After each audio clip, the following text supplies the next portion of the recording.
like The Fifth Element and the Star Trek series as examples, he named a sci-fi fantasy trope where a female character is both highly attractive, yet incredibly naive about the world. The video has become a cornerstone of online film discussion that resurfaces every time the trope does. For example, Final Girl Digital referenced the trope in her video essay on the movie Poor Things, and Born Sexy Yesterday even has its own Wikipedia page.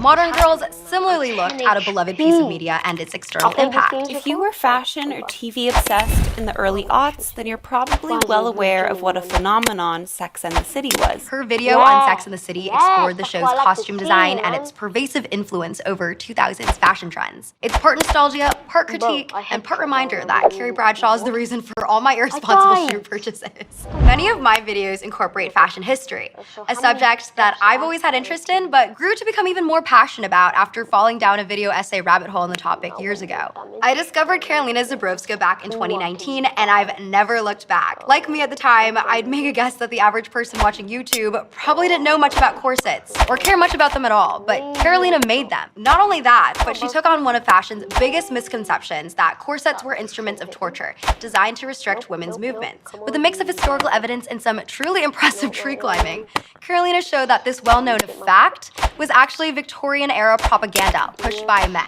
As everything in history, it's a complicated topic full of little nuances and different voices, and it deserves to be treated as such, and not to be shallowed to another history hoax. The resulting video was fandom at work, not just appreciating culture, but actively re-examining it. While I love reading fan theories as much as the next person, it's also really cool how there are video essays out there dedicated to finding and researching insider knowledge that ultimately only leads us to a greater appreciation for the movies we watch and the people that make them. In a deep dive into the horror-filled production of The Wizard of Oz, Kaz Rowe educates us on the movie's production history, with cited sources, of course, available in the video's description. The horrifying facts surrounding the production, such as the Tin Man's aluminum paint putting him in the hospital for 2 weeks, and the set catching on fire, they remind us of just how difficult it could be to make a movie back in the 1930s, and of the tenacity of the filmmakers and actors to bring magic to our childhoods. Knowing how hard it was to make the film just makes me appreciate it more, and it's so fun to rewatch it with new eyes,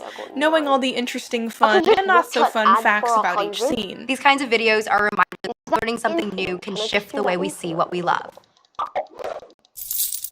Arguably, what video essays are known for the most is their ability to get us into new fandoms. I love when a video goes deep on an incredibly specific niche topic that I know nothing about, and then, of course, by the end of the video, I'm basically an expert on women's figure skating, and I'm writing letters to the Olympic Committee to let me judge the competition. Did I know anything about how the music, not just the lyrics, from the Encanto song Surface Pressure literally makes you feel the pressure and anxiety that the character feels? The essayist Howard Ho takes you on this journey of teaching you new musical terms and how the song follows a mix of musical patterns that make our brains hook onto the beat and literally feel anxious with the character. Howard takes a song we love and shows the complexities behind the making of it without actually making it feel complex. Just as the melody is zooming in on her, the music underneath her is becoming more sparse. This is a moment in the song that really centers Louisa, and it draws us in, or in other words, it's catchy. It's the perfect example of how a passionate creator can pull you into a world you never expected to care about and turn you into a fan right then and there. Other video essays have helped spawn subcultures, particularly in the world of gaming. Take this creator, Caddy. He's known for his, quote, stupid long videos that cover classic and modern video games. He has an essay that solely focuses on the world of Spyro games for close to 2.5 hours with over 5.9 million views. Right guys, for this video, I want to cover every single Spyro game known to existence on every portable and main console. Is that a good idea? The Spyro games are part of the late 90s era of PlayStation titles that marked gaming's shift toward 3D animation and open world exploration. Whoa.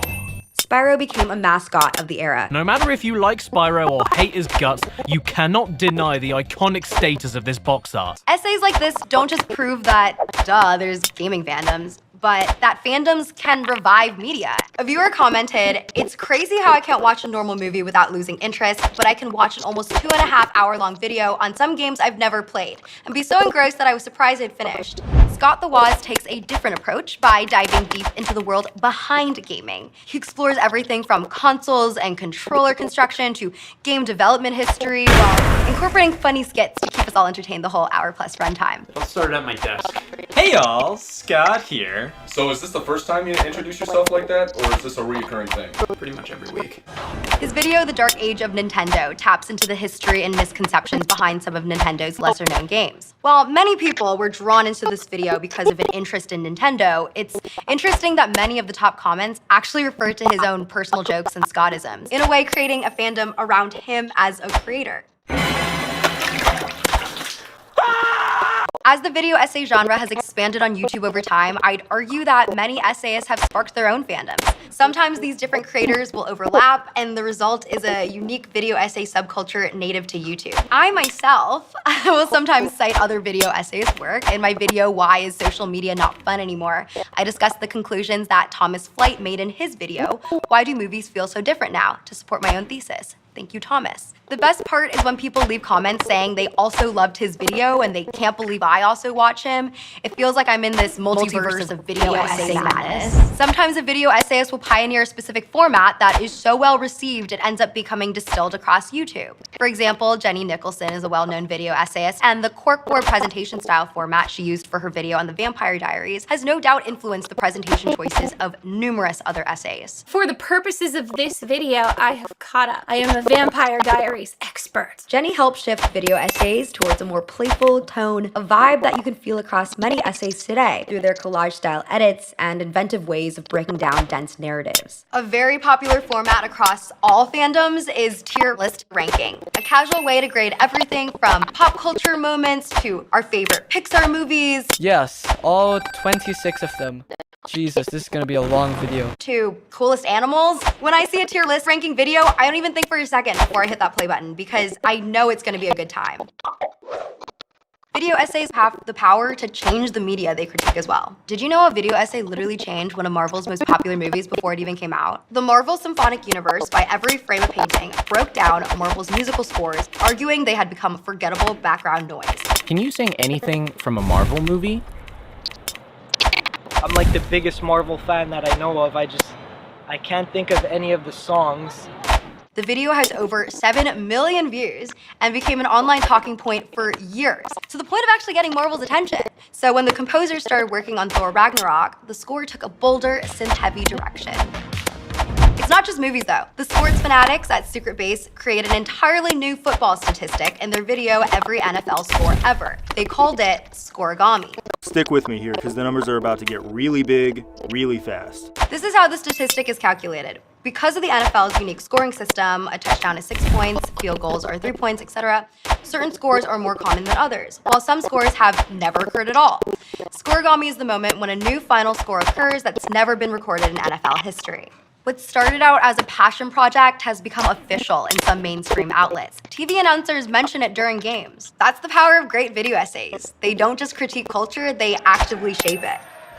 It's important to remember that just because the topics are niche doesn't mean that the video essays themselves are. Defunctland's in-depth video on Disneyland's Fast Pass system has over 23 million views, and fans speculate the essay could have actually influenced changes to the Fast Pass system that happened shortly after the essay's release. Dotson, you're a genius. Video essays are changing the world. Okay, maybe just my world, but still, that's a big theory. Only fans of history, of pop culture, of fandom itself can make videos this impactful. More than any other format, video essays really let fans go down the rabbit hole. They make learning fun, with many creators leaving their work cited, available to the public. And you know, we like to joke about their half-day runtimes, but it's seriously cool to see how many people are willing to dive deep into a topic for hours on end. I hear jokes all the time of people resetting their attention spans by putting on a 4-hour video. Ultimately, these videos aren't just fandom discussions. They're shaping the way we think about pop culture. The Twilight fandom literally went from cringe to cool. I don't think they're bad anymore. I actually think maybe, possibly, they might be kind of good. If we can redeem Twilight, we can do anything. Fandom is now a two-way street. It's not just about loving something, it's about contributing to the conversation and reshaping the culture around it. Even better, the community grows and changes every day. Who knows the next niche fandom that video essays will take mainstream? What do you think? Are you ready to learn all about video game mysteries or listen to me wax poetic about the old Technicolor grading process and why all movies today look a certain way? Then start watching the other video essays in our playlist, and I'll see you 3 days from now. Bye! Thanks for watching.